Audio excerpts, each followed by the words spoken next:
Gaza में युद्ध विराम को लेकर यूनाइटेड नेशन सिक्योरिटी काउंसिल में प्रस्ताव पारित हो गया है। अमेरिका ने इस प्रस्ताव पर मतदान नहीं किया, लेकिन इसके पक्ष में 14 वोट पड़े हैं। यूएनएससी के महासचिव एंटोनियो गुटेरेस ने कहा कि इस प्रस्ताव को अवश्य ही लागू किया जाना चाहिए।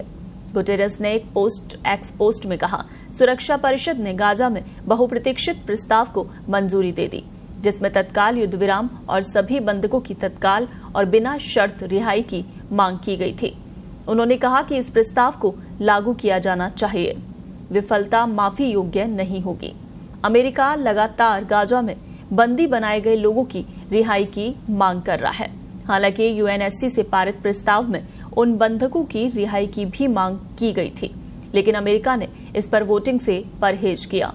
अमेरिका ने भी इससे पहले सिक्योरिटी काउंसिल में एक प्रस्ताव पेश किया था, जिसे रूस और चीन ने वीटो कर दिया था। उस प्रस्ताव में तत्काल और निरंतर संघर्ष विराम की मांग की गई थी।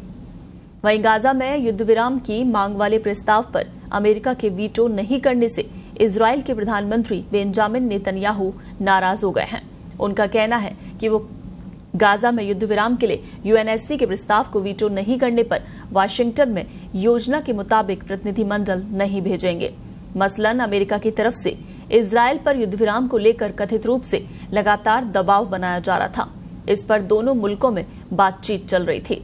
अमेरिका ने चेतावनी दी कि सोमवार को यानी स्वीकार किए गए प्रस्ताव अमेरिका, मिस्र और कतर के बीच चल रही बातचीत को प्रभावित कर सकता है।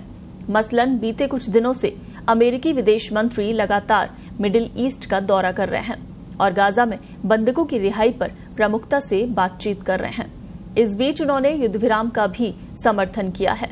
अब यूएनएससी की तरफ से पारित प्रस्ताव कब तक लागू होता है, ये देखने वाली बात होगी।